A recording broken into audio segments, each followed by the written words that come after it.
Ano yung normal na ginagawa niyo sa araw-araw?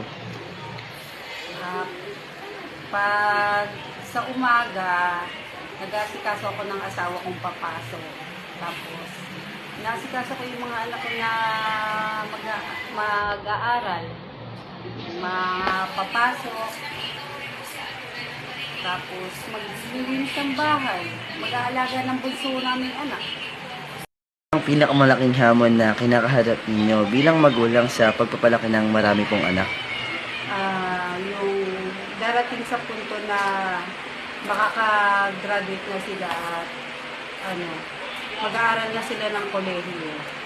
Kasi parang hindi namin kakayanin kasi isa lang yung maghahanap buhay sa amin. Tapos kulang yung budget na kinikita niya sa pagpapaaral sa mga anak namin. Yun lang. Ano naman po yung pinagkakakitaan ninyo?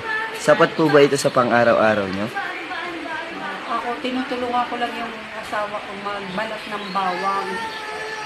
Araw-araw na kinikita namin, 90, pang baon-baon minsan ng mga anak ko. Nakakatulong na rin kahit papaano. Ano naman po hinahandle yung mga emergency tulad ng pagkakasakit ng mga bata o yung mga biglaang gastusin po? Buti, may PhilHealth yung asawa ko. Kung sakaling may emergency, din na lang namin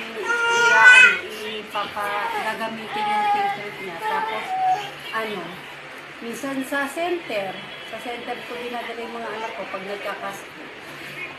Pagkakataon po ba na kailangan magtrabaho ng mga anak nyo para makatulong? Oo, kailangan.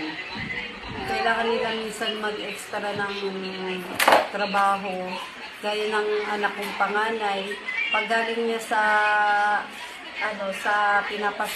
sa eskwelahan, ginagawa niya minsan, pumapasok siya sa mga nagpapa-extra ng trabaho. Gaya ng mga Shopee, minsan nagpapa-extra. Buti po may tumatanggap sa kanila kahit bata pa sila. Babalik po kayo sa nakaraan. Meron po ba kayong gustong baguhin sa paraan ng pagpaplano nyo sa pamilya nyo? Meron. Ano po yun? Gaya ng dapat bago pala kami nag-anak, nagtabi muna kami ng mga pampaaral ng mga anak namin, nag-savings kami, muna kami, nag-ipon para maging hawa ang buhay namin ngayon.